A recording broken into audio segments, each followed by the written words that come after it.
Welcome to Bitcoin World Media, जहां हम करेंगे क्रिप्टो की बात आपके साथ।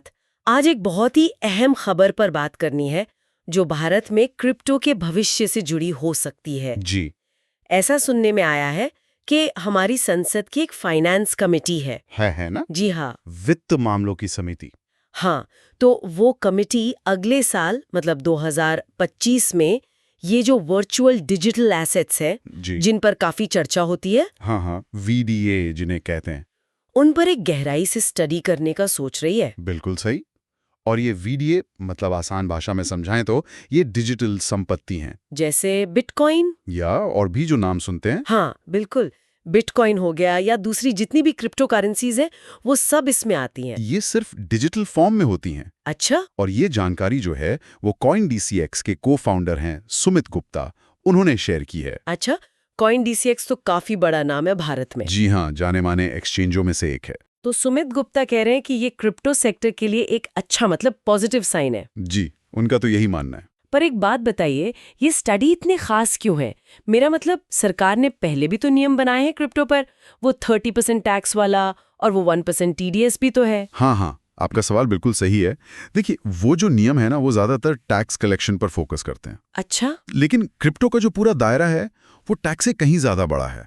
जैसे ये ट्रेडिंग ठीक से कैसे हो, जो एक्सचेंज हैं उनकी क्या जिम्मेदारी हो, हाँ ये भी बात है। निवेशकों को कैसे सुरक्षित रखा जाए, और आज का जो नई चीजें आ रही हैं DeFi, NFTs, इनका क्या होगा, इन सब पर ना अभी पूरी तरह से क्लैरिटी नहीं है। ओ, तो मतलब ये स्टडी सिर्फ टैक्स के बारे में नहीं बल्कि पूरे क्रिप्टो सिस्टम को समझने और शायद उसके लिए एक ठीक-ठाक ढांचा बनाने की तरफ एक कदम हो सकती है। बिल्कुल।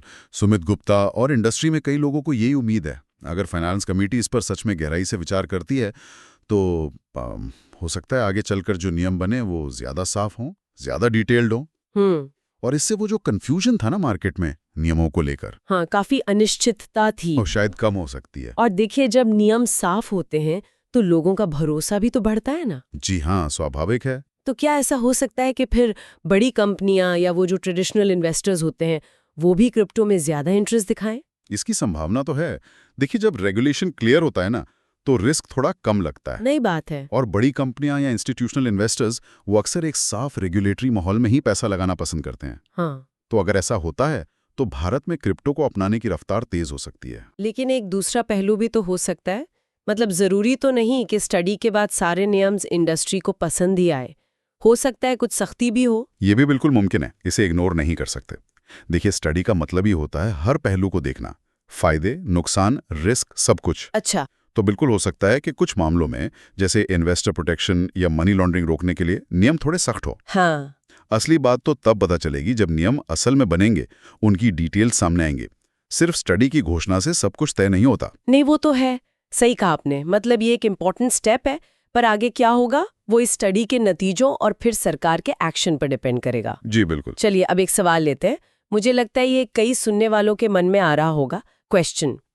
ये जो सरकारी स्टडी की बात हो रही है, इससे एक आम निवेशक को, मतलब जो छोटा मोटा इन्वेस्टमेंट करते हैं या इस्तेमाल करते हैं, उन्हें क्या उम्मीद रखनी चाहिए? आंसर देखिए, सबसे अच्छी उम्मीद तो यही है कि अगर इस स्टडी के बाद सरकार क्रिप्टो के लिए आसान और साफ नियम बनाती है, हाँ। तो आम लोगों के लिए इसमें पैसा लगाना या इसका इस्तेमाल करना वो पहले से ज्यादा सेफ और आसान हो सकता है। अच्छा। इससे शायद मार्केट में थोड़ी स्टेबिलिटी भी आए और जो फ्रॉड वगैरह के केस होते हैं उनमें भी कमी आ सकती है। ये तो बहुत अच्छा होगा अगर ऐसा हो। जी, लेकिन जैसा हमने पहले कहा, पक्के तौर पर तभी कुछ कहा जा सकेगा जब नियम असल में बनकर सामने आएंगे। हाँ। तब तक सावधानी रखना तो जरूरी है ही। बिल्कुल, सावधानी तो हमेशा ही जरूरी है। चलिए, तो अब एक सवाल हम अपने सुनने वालों के लिए छोड़ जाते हैं। सोचिएगा जरूर, आपको क्या लगता है कि सरकार के स्टडी वाले कदम से क्या भारत में डिजिटल संपत्ति और क्रिप्टो करेंसी का भविष्य सच में बदलेगा? और अगर हाँ, तो आप किस तरह के बदलाव की उम्मीद करते हैं? अच्छा सवाल है। तो इस पे जरूर सोचिएगा। डेली न्यूज़ की जानकारी के लिए हमारे चैनल को सब्सक्राइब कर लें। जल्दी मिलते हैं एक नए टॉपिक के साथ। धन्यवाद।